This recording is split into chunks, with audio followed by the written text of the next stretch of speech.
Book 3. Socrates, Adeimantus.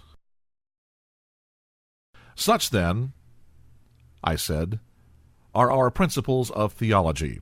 Some tales are to be told, and others are not to be told to our disciples from their youth upwards, if we mean them to honor the gods and their parents, and to value friendship with one another. Yes, and I think that our principles are right, he said. But if they are to be courageous, must they not learn other lessons besides these, and lessons of such a kind as will take away the fear of death? Can any man be courageous who has the fear of death in him? Certainly not, he said. And can he be fearless of death, or will he choose death in battle rather than defeat and slavery, who believes the world below to be real and terrible? Impossible. Then we must assume a control over the narrators of this class of tales as well as over the others, and beg them not simply to, but rather to commend the world below, intimating to them that their descriptions are untrue and will do harm to our future warriors.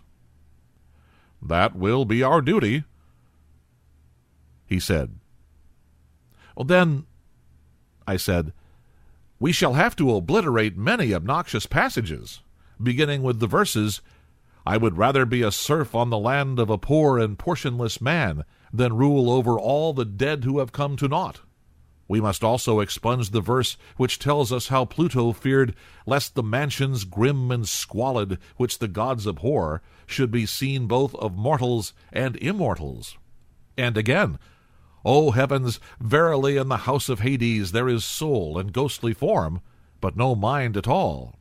Again of Tiresias, to him even after death did Persephone grant mind, that he alone should be wise, but the other souls are flitting shades. Again, the soul flying from the limbs had gone to Hades, lamenting her fate, leaving manhood and youth. Again, and the soul with shrilling cry passed like smoke beneath the earth. And, as bats in hollow of mystic cavern, whenever any of them has dropped out of the string and falls from the rock, fly shrilling and cling to one another, so did they with shrilling cry hold together as they moved. And we must beg Homer and the other poets not to be angry if we strike out these and similar passages, not because they are unpoetical or unattractive to the popular ear, but because the greater the poetical charm of them, the less are they meet for the ears of boys and men who are meant to be free, and who should fear slavery more than death. Undoubtedly. Also, we shall have to reject all the terrible and appalling names describing the world below, Cocytus and Styx, ghosts under the earth, and sapless shades, and any similar words of which the very mention causes a shudder to pass through the inmost soul of him who hears them. I do not say that these horrible stories may not have a use of some kind, but there is a danger that the nerves of our guardians may be rendered too excitable and effeminate by them. Well, there is a real danger, he said. Then we must have no more of them. True. Another and nobler strain must be composed and sung by us. Clearly. And shall we proceed to get rid of the weepings and wailings of famous men? Well, they will go with the rest. But shall we be right in getting rid of them? Reflect. Our principle is that the good man will not consider death terrible to any other good man who is his comrade. Yes, that is our principle. And therefore he will not sorrow for his departed friend as though he had suffered anything terrible. He will not. Well, such a one, as we further maintain, is sufficient for himself and his own happiness, and therefore is least in need of other men. True, he said. And for this reason the loss of a son or brother, or the deprivation of fortune, is to him of all men least terrible. Assuredly. and therefore he will be least likely to lament, and will bear with the greatest equanimity any misfortune of this sort which may befall him. Yes, he will feel such a misfortune far less than another. Well, then we shall be right in getting rid of the lamentations of famous men, and making them over to women, and not even to women who are good for anything, or to men of a baser sort, that those who are being educated by us to be the defenders of their country may scorn to do the like. Oh, that will be very right. Well, then we will once more entreat Homer and the other poets not to depict Achilles, who is the son of a goddess, first lying on his side, and then on his back, and then on his face, and then starting up and sailing in a frenzy along the shores of the barren sea, now taking the sooty ashes in both his hands and pouring them over his head, or weeping and wailing in the various modes which Homer has delineated. Nor should we describe Prism, the kinsman of the gods, as praying and beseeching, rolling in the dirt, calling each man loudly by his name. Still more earnestly will we beg of him, at all events, not to introduce the gods lamenting and saying, "Alas, my misery! Alas, that I bore the harvest to my sorrow!" But if he must introduce the gods, at any rate let him not dare so completely to misrepresent the greatest of the gods, as to make him say, "O heavens, with my eyes verily I behold a dear friend of mine chased round and round the city, and my heart is sorrowful." More again, "Woe is me that I am fated to have Sarpedon, dearest of men to me, subdued at the hands of Patroclus, the son of Menoetius."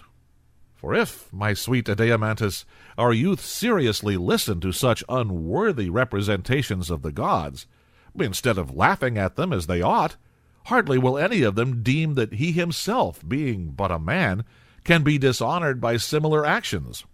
Neither will he rebuke any inclination which may arise in his mind to say and do the like. Then instead of having any shame or self-control, he will be always whining and lamenting on slight occasions. "Yes," he said, "that is most true." "Yes," I replied, "but that surely is what ought not to be, as the argument has just proved to us, and by that proof we must abide until it is disproved by a better." "It ought not to be." "Neither ought our guardians to be given to laughter, for a fit of laughter which has been indulged to excess almost always produces a violent reaction." "Oh, so I believe." "Then persons of worth, even if only mortal men, must not be represented as overcome by laughter, and still less must such a representation of the gods be allowed." "Still less of the gods, as you say," he replied. "Then we shall not suffer such an expression to be used about the gods as that of Homer, when he describes how indistinguishable laughter arose among the blessed gods, when they saw Hephaestus bustling about the mansion. On your views, we must not admit them." "On my views, if you like to father them on me, that we must not admit them is certain." Again, truth should be highly valued. If, as we were saying, a lie is useless to the gods, and useful only as a medicine to men, then the use of such medicines should be restricted to physicians. Private individuals have no business with them. "Oh, clearly not," he said. "Then if any one at all is to have the privilege of lying, the rulers of the state should be the persons. And they, in their dealings either with enemies or with their own citizens, may be allowed to lie for the public good. But nobody else should meddle with anything of the kind, and although the rulers have this privilege, for a private man to lie to them, in return, is to be deemed a more heinous fault than for the patient or the pupil of a gymnasium not to speak the truth about his own bodily illnesses to the physician or to the trainer, or for a sailor not to tell the captain what is happening about the ship and the rest of the crew, and how things are going with himself or his fellow sailors." "Most true," he said. "If, then, the ruler catches anybody beside himself lying in the state, any of the craftsmen, whether it be priest or physician or carpenter, he will punish him for introducing a practice which is equally subversive and destructive of ship or state." "Most certainly," he said, "if our idea of the state is ever carried out." "In the next place, our youth must be temperate." "Certainly." "Are not the chief elements of temperance, speaking generally, obedience to commanders, and self-control in sensual pleasures?" "True." "Then we shall approve such language as that of Diomede in Homer. 'Friend, sit still and obey my word.' And the verses which follow. 'The Greeks marched breathing prowess, in silent awe of their leaders,' and other sentiments of the same kind." "We shall." "What of this line? 'O heavy with wine, who hast the eyes of a dog and the heart of a stag,' and the words which follow? Would you say that these, or any similar impertinences which private individuals are supposed to address to their rulers, whether in verse or prose, are well or ill spoken?" "They are ill spoken." "They may very possibly afford some amusement, but they do not conduce to temperance, and therefore they are likely to do harm to our young men. You would agree with me there?" "Yes." "And then again, to make the wisest of men say that nothing in his opinion is more glorious than when the tables are full of bread and meat, and the cupbearer carries round wine which he draws from the bowl and pours into the cups. Is it fit or conducive to temperance for a young man to hear such words?" Or the verse, "The saddest of fates is to die and meet destiny from hunger." What would you say again to the tale of Zeus, who, while other gods and men were asleep, and he the only person awake, lay devising plans, but forgot them all in a moment through his lust, and was so completely overcome at the sight of Hera that he would not even go into the hut, but wanted to lie with her on the ground, declaring that he had never been in such a state of rapture before, even when they first met one another, without the knowledge of their parents? Or that other tale of how Hephaestus, because of similar goings-on, cast a chain around Ares and Aphrodite? "Indeed," he said, "I am strongly of the opinion that they ought not to hear that sort of thing."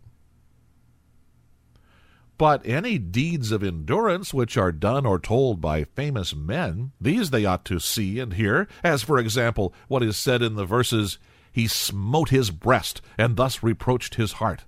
Endure, my heart, far worse hast thou endured." "Certainly," he said.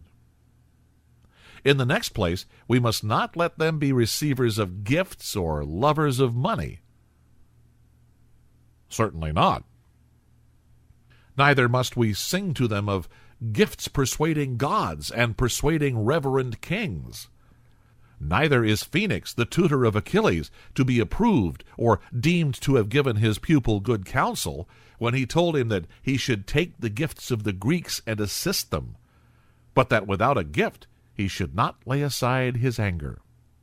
Neither will we believe or encourage Achilles himself to have been such a lover of money that he took Agamemnon's, or that when he had received payment he restored the dead body of Hector, but that without payment he was unwilling to do so.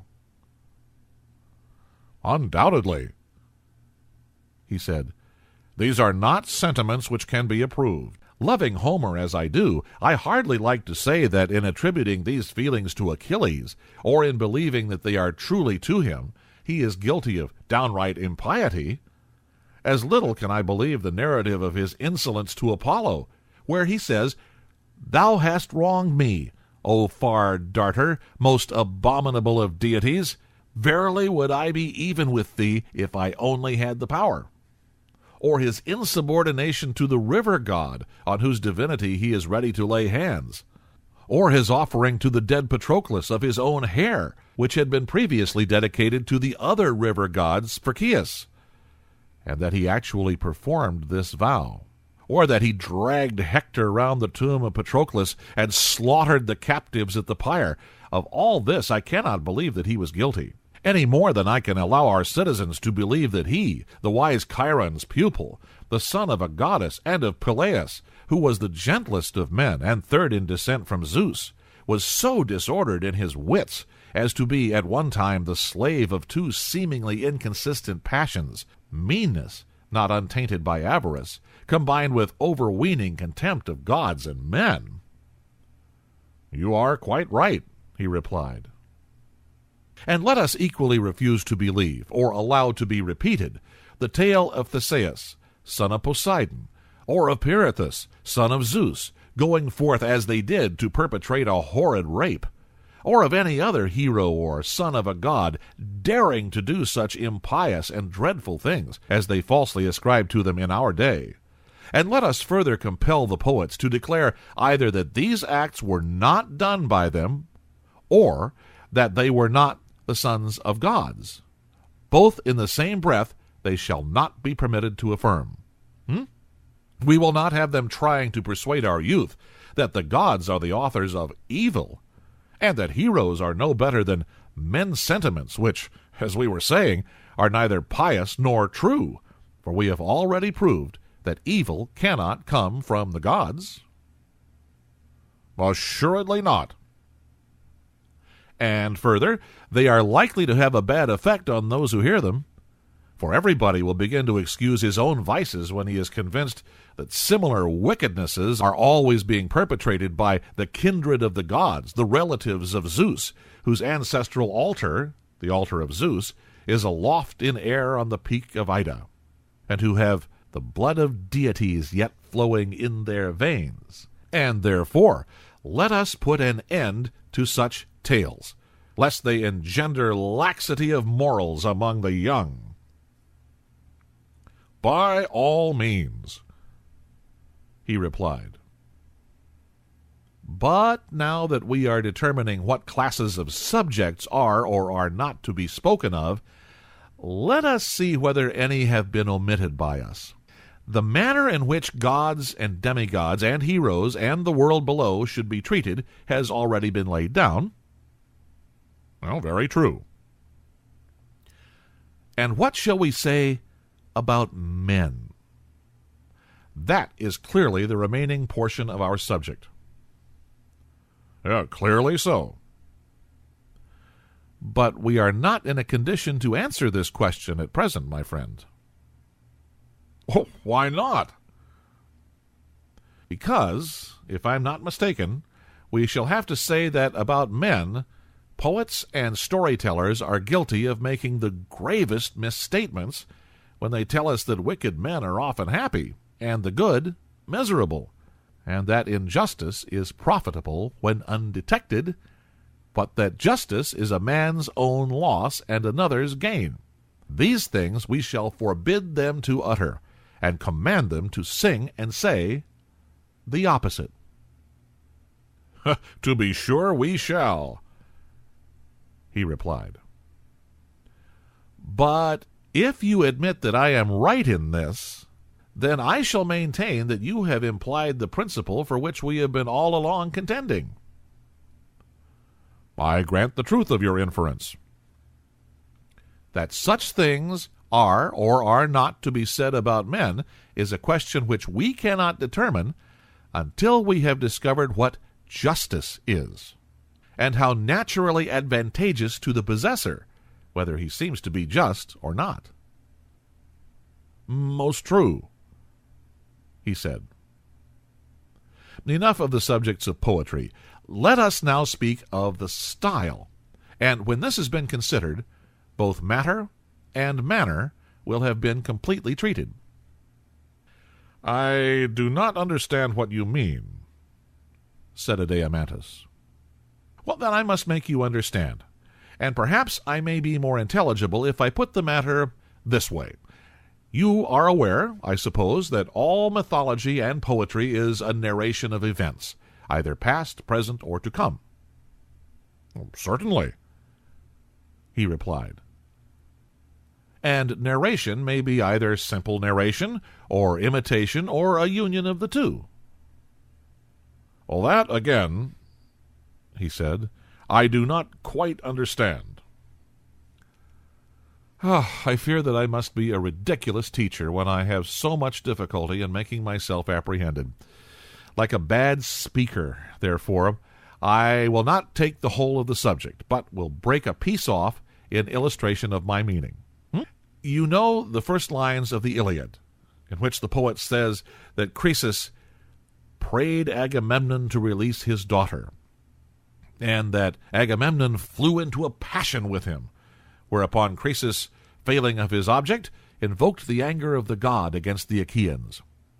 Now, as far as these lines, and he prayed all the Greeks, but especially the two sons of Atreus, the chiefs of the people, the poet is speaking in his own person. He never leads us to suppose that he is anyone else. But in what follows, he takes the person of Croesus, and then he does all that he can to make us believe that the speaker is not Homer, but the aged priest himself. And in this double form, he has cast the entire narrative of the events which occurred at Troy and in Ithaca and throughout the Odyssey. Yes. And a narrative it remains, both in the speeches which the poet recites from time to time and in the intermediate passages. Quite true. But when the poet speaks in the person of another, may we not say that he assimilates his style to that of the person who, as he informs you, is going to speak? Well, certainly. And this assimilation of himself to another, either by the use of voice or gesture, is the imitation of the person whose character he assumes. Well, of course. Then in this case, the narrative of the poet may be said to proceed by way of imitation. Oh, very true. Or if the poet everywhere appears and never conceals himself, then again the imitation is dropped, and his poetry becomes simple narration. However, in order that I may make my meaning quite clear, and that you may no more say, I don't understand, I will show how the change might be effected. If Homer had said, the priest came, having his daughter's ransom in his hands, supplicating the Achaeans and above all the kings. And then if, instead of speaking in the person of Croesus, he had continued in his own person, the words would have been not imitation, but simple narration. The passage would have run as follows. I am no poet, and therefore I drop the meter. The priest came and prayed the gods on behalf of the Greeks that they might capture Troy and return safely to home, but begged that they would give him back his daughter and take the ransom which he brought and respect the god. Thus he spoke, and the other Greeks revered the priest and assented. But Agamemnon was wroth and bade him depart and not come again, lest the staff and chaplets of the gods should be of no avail to him. The daughter of Croesus should not be released, he said. She should grow old with him in Argos. And then he told them to go away and not to provoke him, if he intended to get home unscathed. And the old man went away in fear and silence. And when he had left the camp, he called upon Apollo by his many names, reminding him of everything which he had done pleasing to him, whether in building his temples or in offering sacrifices, and praying that his good deeds might be returned to him, and that the Achaeans might expiate his tears by the arrows of the god. And so on. In this way the whole becomes simple narrative. I understand, he said. Or you may suppose the opposite case, that the intermediate passages are omitted and the dialogue only left. Well, that also, he said. I understand. You mean, for example, as in tragedy. You have conceived my meaning perfectly. And if I mistake not, what you failed to apprehend before is now made clear to you, that poetry and mythology are, in some cases, wholly imitative. Instances of this are supplied by tragedy and comedy. There is likewise the opposite style, in which the poet is the only speaker. Of this the dithyramb affords the best example, and the combination of both is found in epic, and in several other styles of poetry. Do I take you with me? Yes, he said. I see now what you meant. I will ask you to remember also what I began by saying, that we had done with the subject, and might proceed to the style. Yes, I remember. In saying this, I intended to imply that we must come to an understanding about the mimetic art, whether the poets, in narrating their stories, are to be allowed by us to imitate, and if so, whether in whole or in part, and if the latter, in what parts? Or should all imitation be prohibited? You mean, I suspect, to ask whether tragedy and comedy shall be admitted into our state. Yes, I said, but there may be more than this in question. I really do not know as yet, but whither the argument may blow, thither we go. And go we will, he said. Then, Adeimantus, let me ask you whether our guardians ought to be imitators, or, rather, has not this question been decided by the rule already laid down, that one man can only do one thing well, and not many, and that if he attempt many, he will altogether fall of gaining much reputation in any? Certainly. And this is equally true of imitation. No one man can imitate many things as well as he would imitate a single one. Oh, he cannot.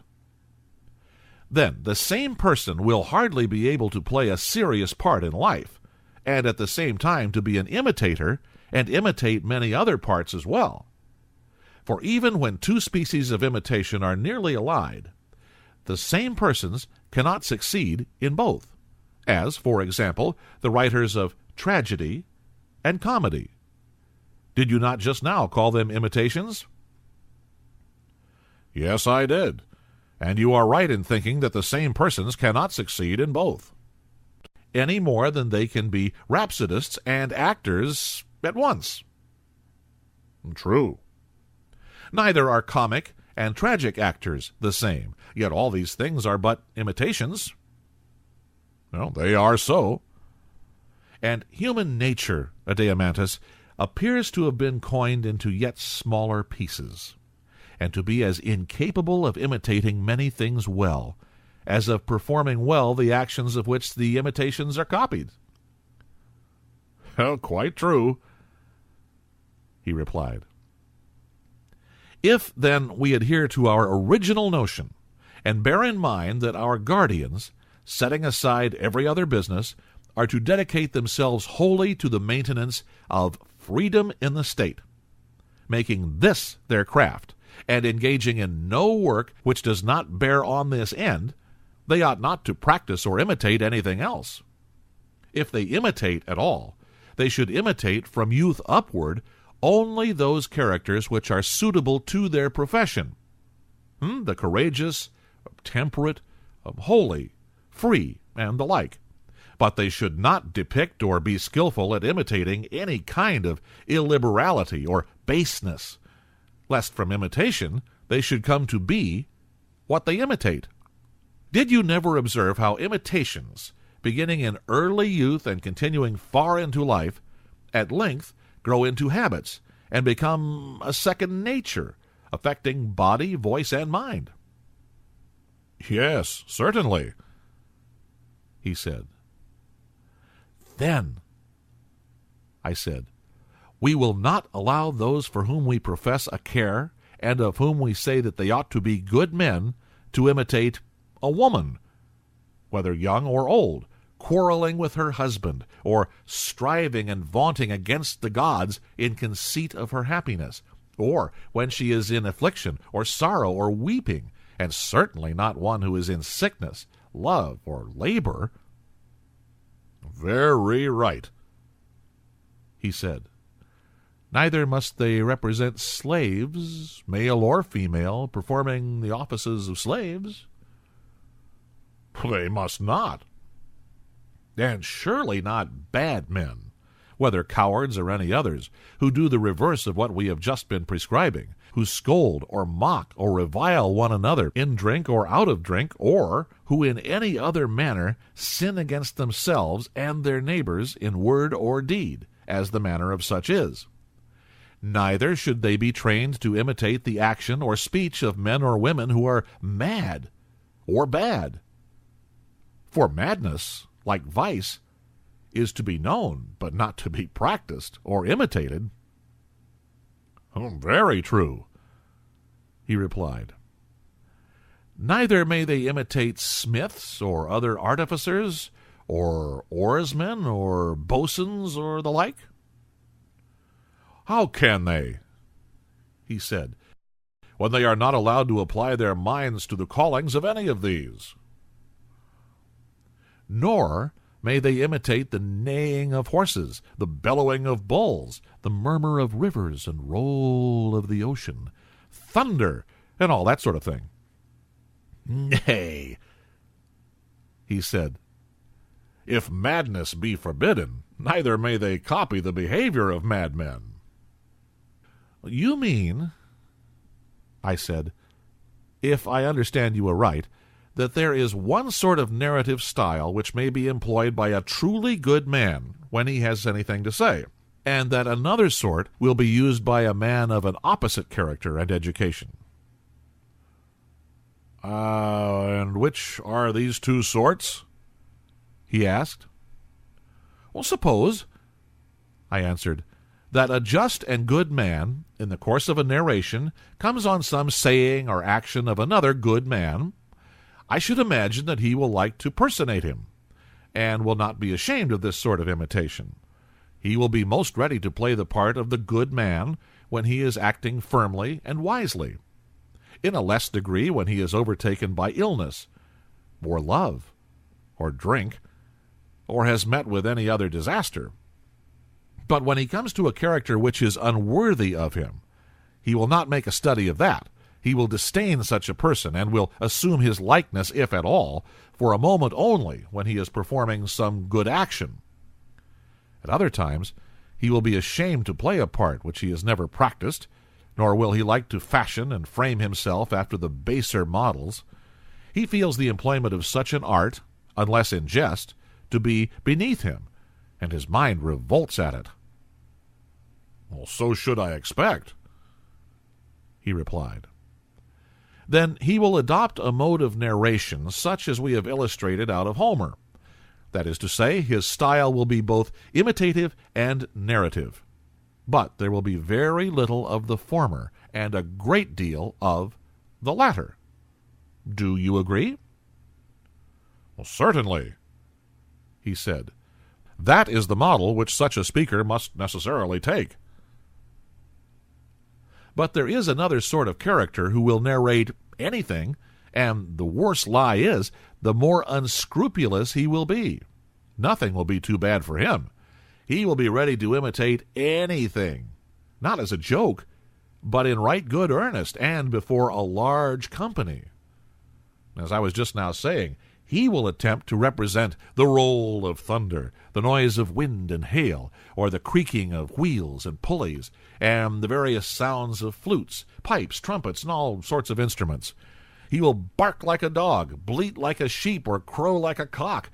His entire art will consist in imitation of voice and gesture, and there will be very little narration.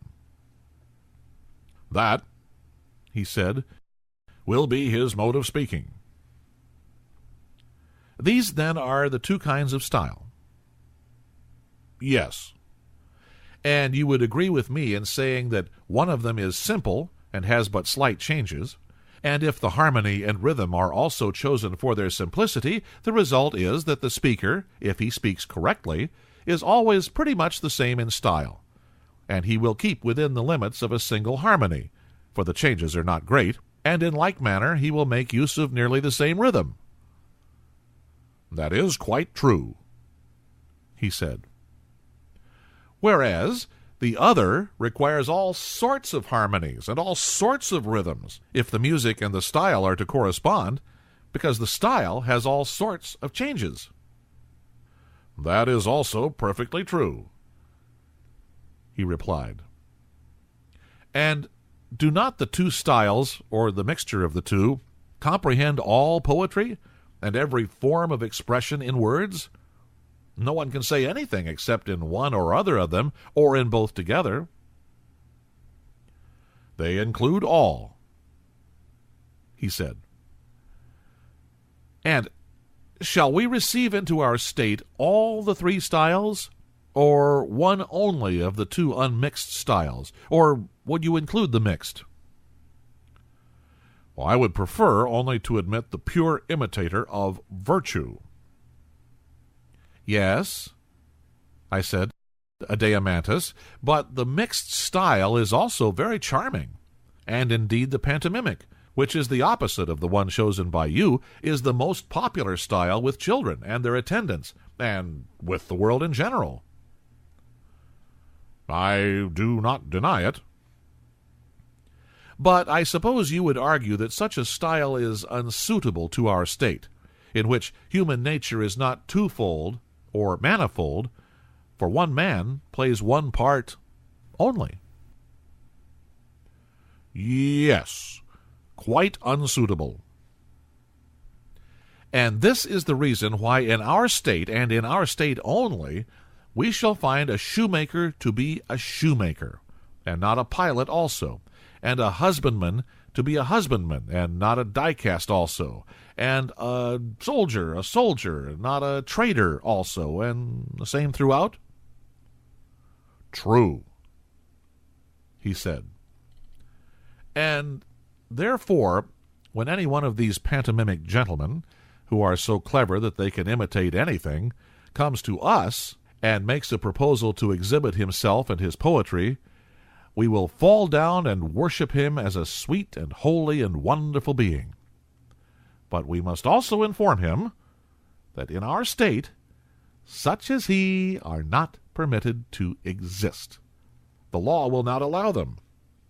And so when we have anointed him with myrrh and set a garland of wool upon his head, we shall send him away to another city.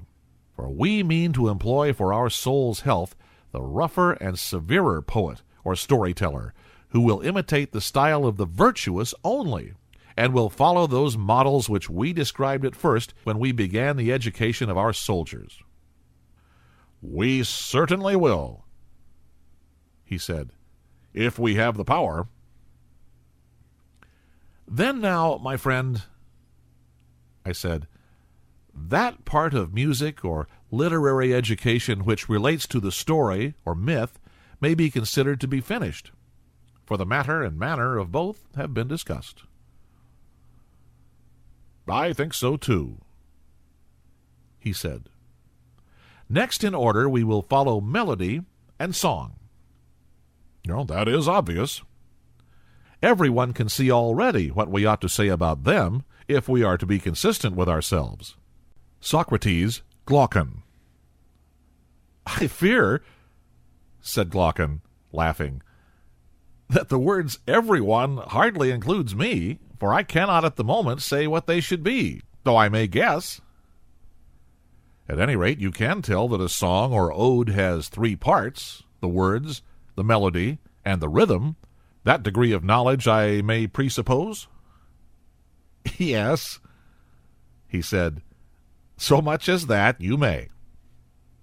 And as for the words, there surely be no difference between words which are and words which are not set to music. Both will conform to the same laws, and these have been already determined by us. Yes. And the melody and rhythm will depend upon the words? Well, certainly. We were saying, when we spoke of the subject matter, that we had no need of lamentations and strains of sorrow. True. And which are the harmonies expressive of sorrow? You are musical and can tell me. The harmonies which you mean are the mixed or tenor Lydian and the full-toned or bass Lydian, and such like. These, then, I said, must be banished. Even to women who have a character to maintain, they are of no use, and much less to men. Certainly. In the next place, drunkenness and softness and indolence are utterly unbecoming the character of our guardians. Utterly unbecoming. And which are the soft or drinking harmonies? The Ionian, he replied, and the Lydian. They are termed relaxed. Well, and are these of any military use? Quite the reverse, he replied. And if so, the Dorian and the Phrygian are the only ones which you have left. I answered, of the harmonies I know nothing, but I want to have one warlike, to sound the note or accent which a brave man utters in the hour of danger and stern resolve, or when his cause is failing, and he is going to wounds or death, or is overtaken by some other evil, and at every such crisis meets the blows of fortune with firm step and a determination to endure, and another to be used by him in times of peace and freedom of action, when there is no pressure of necessity, and he is seeking to persuade God by prayer, or man by instruction and admonition. Or, on the other hand, when he is expressing his willingness to yield to persuasion, or entreaty, or admonition, and which represents him when by prudent conduct he has attained his end, not carried away by his success, but acting moderately and wisely under the circumstances, and acquiescing in the event. These two harmonies I ask you to leave, the strain of necessity and the strain of freedom, the strain of the unfortunate and the strain of the fortunate, the strain of courage and the strain of temperance. These, I say, leave. And these, he replied, are the Dorian and Phrygian harmonies of which I was just now speaking. Then, I said, if these and these only are to be used in our songs and melodies, we shall not want multiplicity of notes or a panharmonic scale. I suppose not. Then we shall not maintain the artificers of lyres with 3 corners and complex scales, or the makers of any other many-stringed, curiously harmonized instruments? Certainly not. Oh, but what do you say to flute makers and flute players?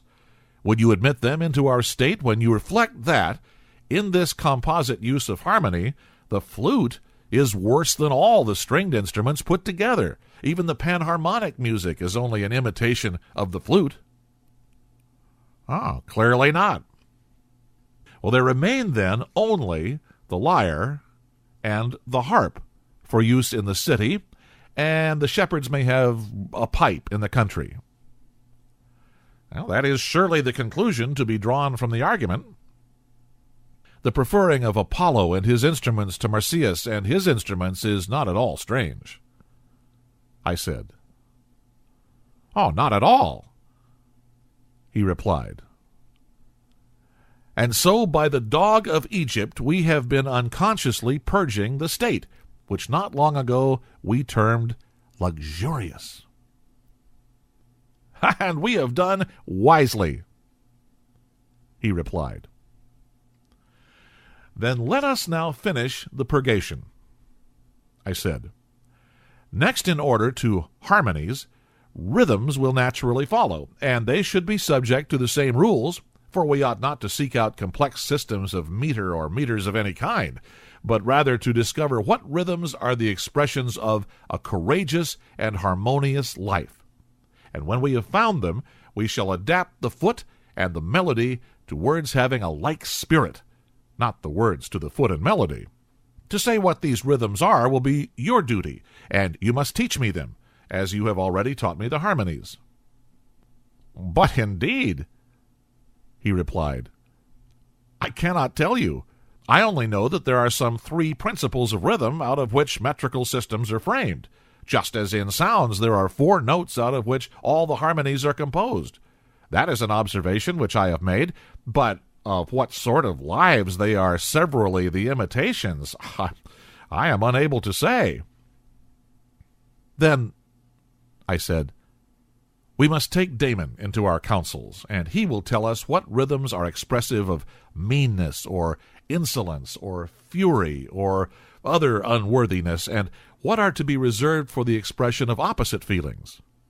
And I think that I have an indistinct recollection of his mentioning a complex Cretic rhythm, also a dactylic or heroic, and he arranged them in some manner which I do not quite understand, making the rhythms equal in the rise and fall of the foot, long and short alternating. And unless I am mistaken, he spoke of an iambic as well as of a trochaic rhythm, and assigned to them short and long quantities. Also, in some cases, he appeared to praise or censure the movement of the foot quite as much as the rhythm, or perhaps a combination of the two, for I am not certain what he meant. These matters, however, as I was saying, had better be referred to Damon himself, for the analysis of the subject would be difficult, you know. Rather so, I should say. But there is no difficulty in seeing that grace, or the absence of grace, is an effect of good or bad rhythm. Oh, not at all. And also that good and bad rhythm naturally assimilate to a good and bad style, and that harmony and discord in like manner follow style. For our principle is that rhythm and harmony are regulated by the words, and not the words by them. Just so, he said. They should follow the words.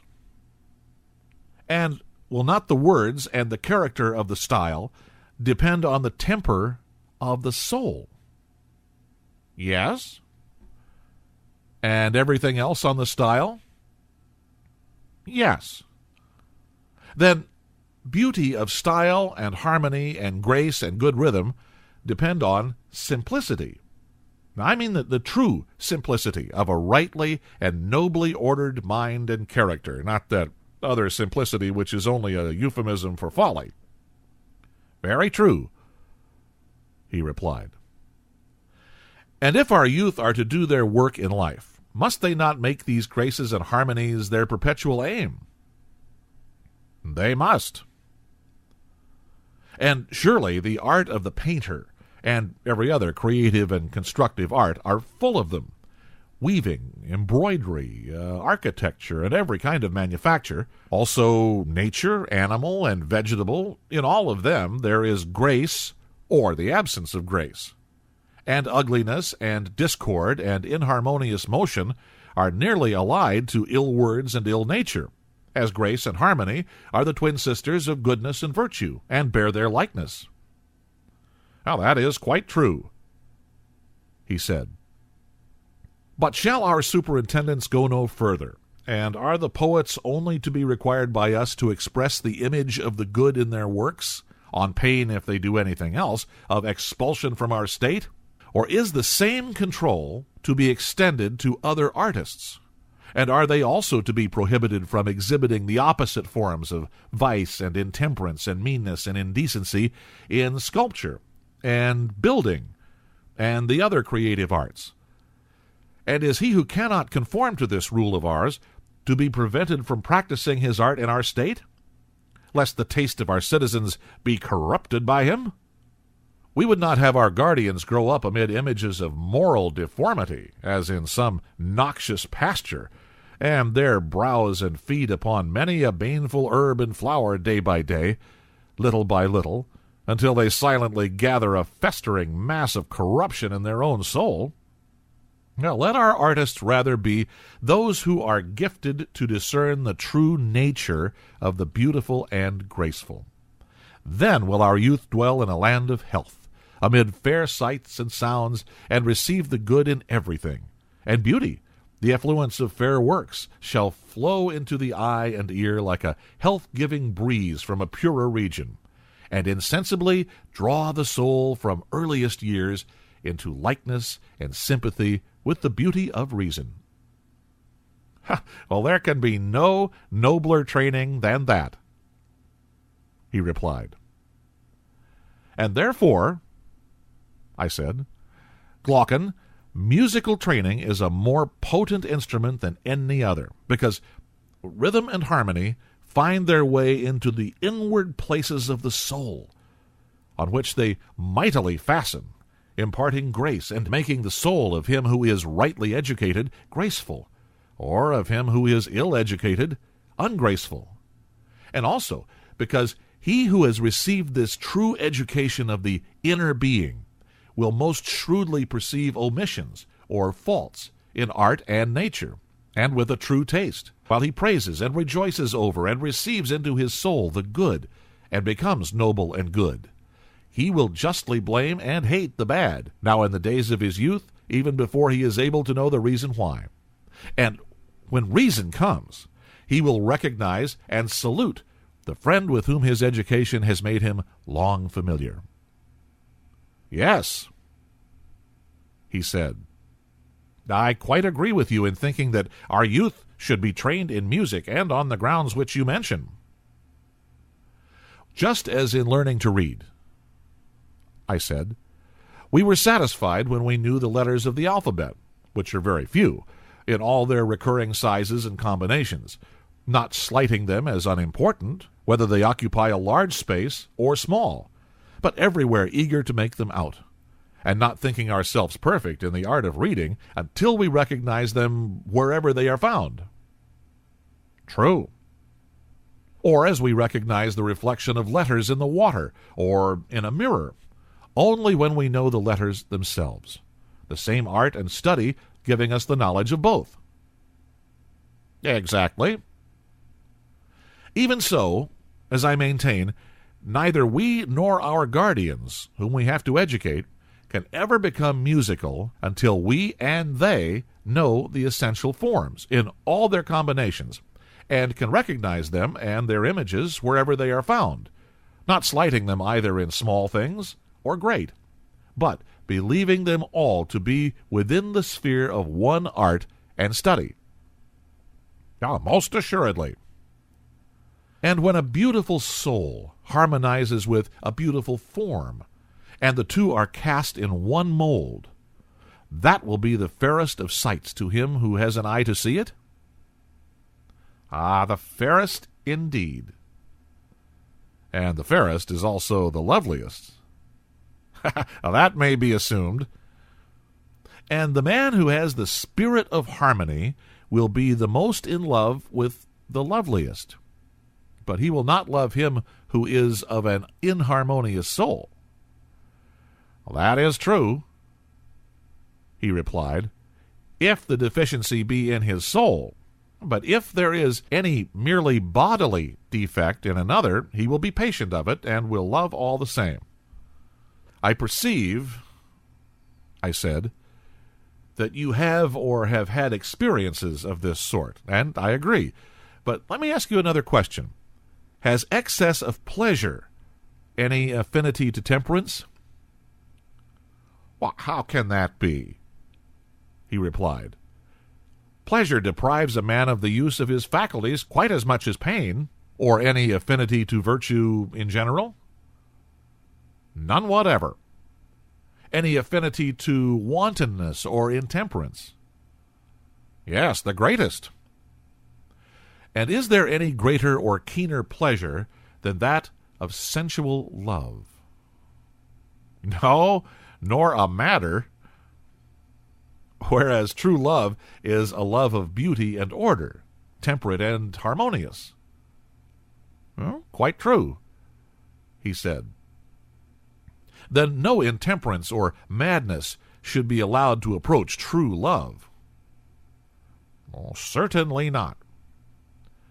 Then mad or intemperate pleasure must never be allowed to come near the lover and his beloved.